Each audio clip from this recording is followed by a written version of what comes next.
So today we will start with the question number 12 of exercise 12.3. So let's read the question first. So the question number 12 is OACB is a quadrant of a circle with center O and radius 3.5 centimeter. OD is 2 centimeter. Find the area of the quadrant and the shaded region. तो ये तो आपको दिख रही है जो figure हमें given है, इसमें हमारा शेडेड पार्ट है ये वाला. This one is the shaded part. Quadrant आपको पता ही है, ये पूरा है हमारे पास. क्वाड्रेंट बोला है तो ये एंगल कितना हो जाएगा 90 डिग्री. ठीक है, ये हमें रेडियस 3.5 गिवन है और यहाँ से यहाँ तक डिस्टेंस 2 सेंटीमीटर गिवन है. तो सबसे पहले हमारे पास आता है फर्स्ट पार्ट क्वाड्रेंट का. तो क्वाड्रेंट का एरिया फाइंड करते हैं. रेडियस कितना गिवन है हमें 3.5 सेंटीमीटर. ठीक है, एरिया ऑफ क्वाड्रेंट होता क्या है, area of quadrant equals to 1/4 into area of circle. अब 1/4 area of circle is pi r square. 1/4 22/7 3.5 into 3.5.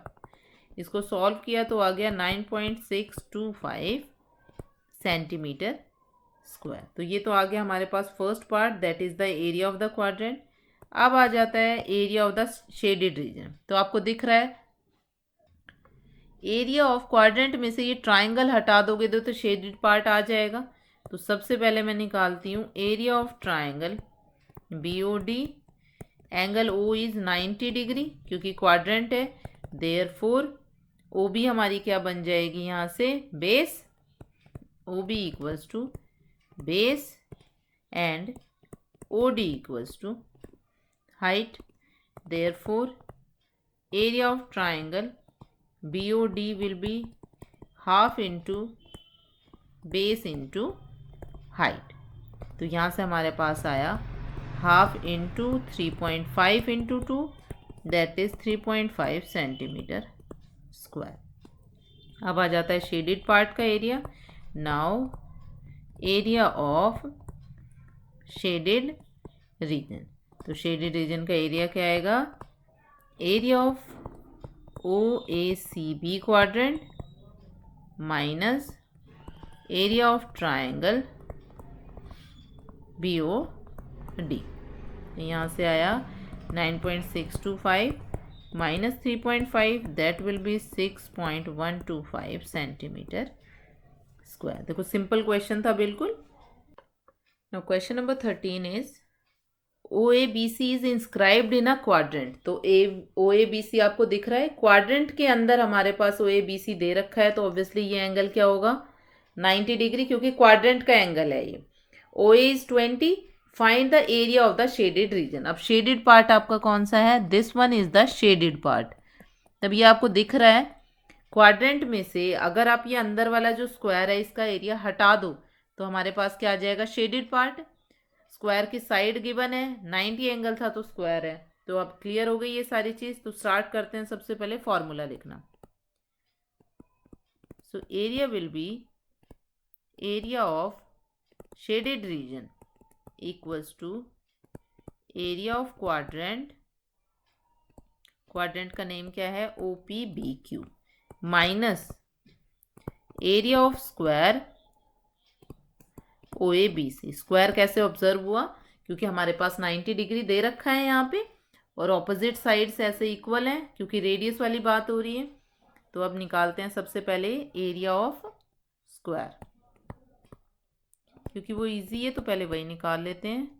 Area of square equals to side square equals to OA square equals to 20 square equals to 400 centimetre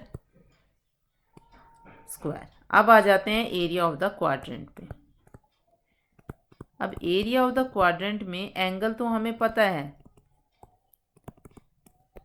theta equals to 90 degree हो गया, but हमें radius नहीं पता. अब radius कैसे find करें, ये चीज़ find करनी है तो नहीं फाइंड हो सकती. एक चीज़ आप ऑब्जर्व करो तो ये 20 स्क्वायर है तो ये भी 20. अगर मैं यहाँ से यहाँ तक जोड़ूँ तो ये भी क्वाड्रेंट का क्या है, रेडियस है. और ये हमारे पास आ जाएगा पाइथागोरस थ्योरम से क्योंकि स्क्वायर के सारे एंगल 90 होते हैं. ठीक है, थीटा 90 हो गया। All angles of a square equals to 90 degree, therefore angle BAO also equals to 90 degree. Therefore, triangle OBA is a right triangle. By Pythagoras theorem, Pythagoras theorem से हमारे पास क्या आएगा, OB square equals to AB square plus OA square. OB की value हमें नहीं पता, AB is also 20 और ये भी 20, तो यहाँ से हमारे पास आएगा 2 इंटू 20 स्क्वायर। तो OB की वैल्यू हमारे पास क्या आ जाएगी, 20√2 सेंटीमीटर। ये OB आ गया हमारे पास। Therefore area of quadrant